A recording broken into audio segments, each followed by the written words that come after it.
Hey, it's Bill, the Kansas Flamingo Chef, and I have a question for you. Do you like lobster? Stay tuned. That's a 1-pound Brazilian lobster tail.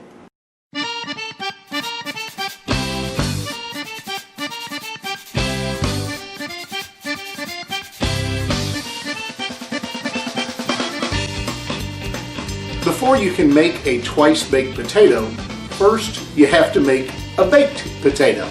If you have not seen my episode on how to make a baked potato in an air fryer, go back and watch it. It makes an awesome baked potato, but you can bake a potato however you want.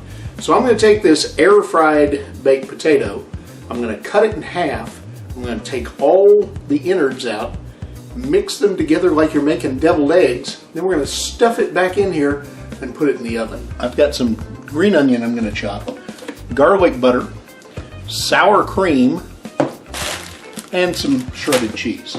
Nothing really that difficult. So all we got to do is just cut this potato right down the middle. You might hear my dog in the background. He's getting excited. I like to cut it so I've got one thick half and one thin half because I'm going to shell this out.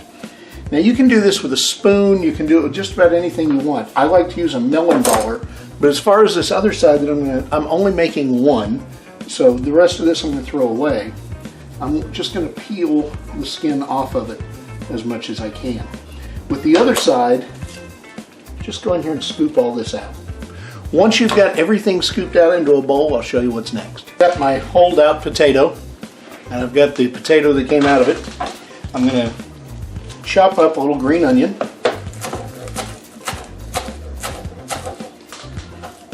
Put that right in the bowl.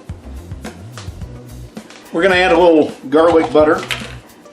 I like quite a bit, so we're going to put about a tablespoon of it in there. I'm going to add about 2 to 3 tablespoons of sour cream. Now, if you don't like sour cream, then just use more butter, or you can use ranch dressing if you want, but I like sour cream. In fact, I'm going to use the rest of what's in there. Last thing I'm going to do is add cheese, and then I'm going to mash all this together. Now, a quick tip, there are 2 ways to make this easier. One, you can do it with a mixer, but it's going to make mush. Or 2, you can heat it up in the microwave for about 30 to 45 seconds. It'll make it much easier to blend together. I'm just going to beat this together.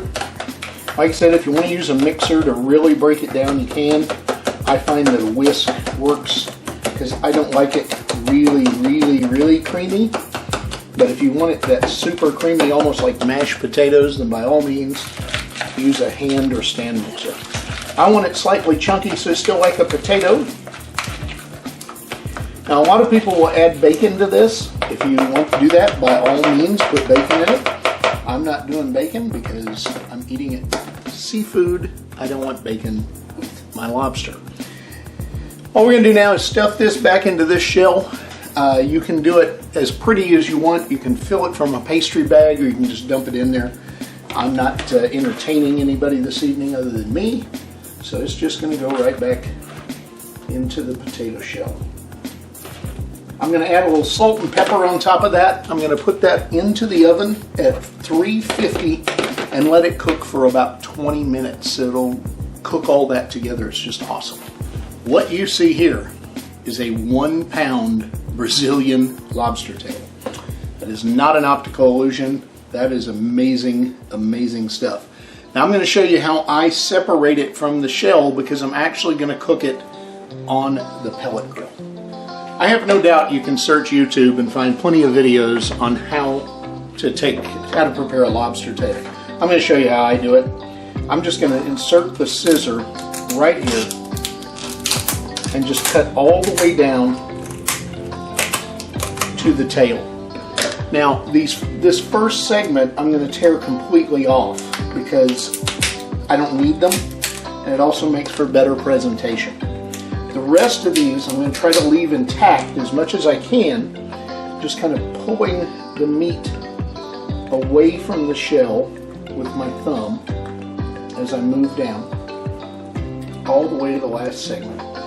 And then the same thing on the other side. You're just separating it so it'll come up out of there a little easier and look better on the plate.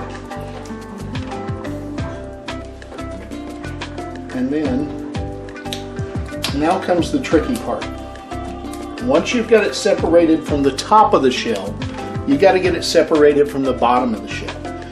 The easiest way, there really isn't a good way, but the easiest way is just kind of take your thumb and just work around the inside, slowly pulling it up from the shell like so, all the way back, not taking it completely out. So it's just kind of hanging here. Then you're going to fold these flaps that you made under the meat, and we're going to set it on top.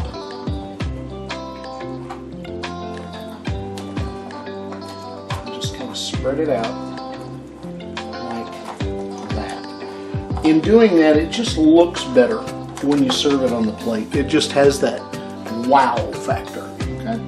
Now what I'm going to do, I've melted some garlic butter. I'm going to cut this little section right here. I've melted some garlic butter. I'm going to rub the garlic butter on here and the juice of a lemon with the garlic butter. And we're going to put it on the pellet grill at 400 degrees for 2 minutes an ounce, so about 30 minutes. Okay, so the grill is at 400, smoking like crazy. I've got my lobster prepared. I want to show you, before you put it on the grill, you want to fan out the tail. See that? That way, when it comes up, it just looks better, other than all those fins just stuck together. It almost looks like a big flower on the plate. So I've got my garlic butter with lemon, and I'm going to brush some of that onto the lobster. And we might do this a couple more times while it's cooking, just to keep it moist, but for now that's plenty. I'm going to go ahead and open this up. When you set this down, you want to make sure you fan out the tail. One for looks. Whoops.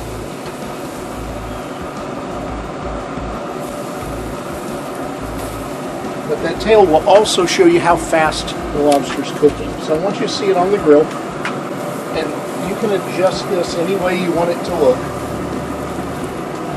I like it just kind of popping up out of there. So let's see what it looks like. So there it is, cooking on the grill.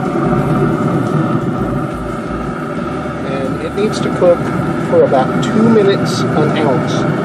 Okay, so we are almost at the halfway point. I'm going to go ahead and open the grill and put some more butter on this thing, because butter and lobster are meant to be married. Let's take a look. Oh yeah, it's coming along nicely. More butter on there to keep that moisture going. Very important, because you have to remember, unlike beef and pork, seafood has very little fat in it, so you can, if you don't keep it moist, or if you cook it too fast, you're going to really dry it out. So it's real important to make sure you keep moisture in there. And you can see that the shell has changed color. Let me zoom in so you can see that. And it's gotten really orange. So that's a good sign that we're really cooking along here. If I can tell just by the middle section, it's not quite done yet, but I would say we're probably 2/3 of the way there. Probably another 8 or 9 minutes, and we'll be done. You know the best thing about cooking?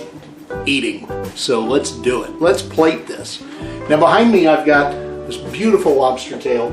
I've got my twice baked potato. I've got the leftover garlic butter and lemon. I've got a little bit of broccoli that I steamed real quick with some garlic butter and some Parmesan and a little bit of beer. And I actually used just about a ½ ounce of Anchor Steam, which is a medium-bodied ale, because it just gives it a little pop. So what we're going to do is we're going to decorate this plate, this square, with a little bit of the garlic butter, and then build the plate. I'll show you what it looks like. Now, if you've watched episodes of my show, you know I'm big on presentation. Spent a lot of time in the restaurant business. Presentation is 90% of people enjoying their food. So what I'm going to do is I'm going to take this remaining coagulated garlic butter, and this little device is just a decorating pencil. And all I'm going to do is just kind of make squiggles across the plate, just to give it a little character. Now, if you want it a little easier to work with, heat that butter back up. You can see it's already coagulated, so it's going to kind of sit there. That's okay, because now I'm going to add a little Parmesan cheese just across the plate. Let it fall where it may. And then I'm going to plate meat first, potato, then veggies. The reason you do that, quite frankly, is so that you can use the space accordingly. So I'm going to fan out the tail, take the potato and sit across from it, and then we'll take our broccoli here, drain the liquid as much as possible. Might as well use it all remaining.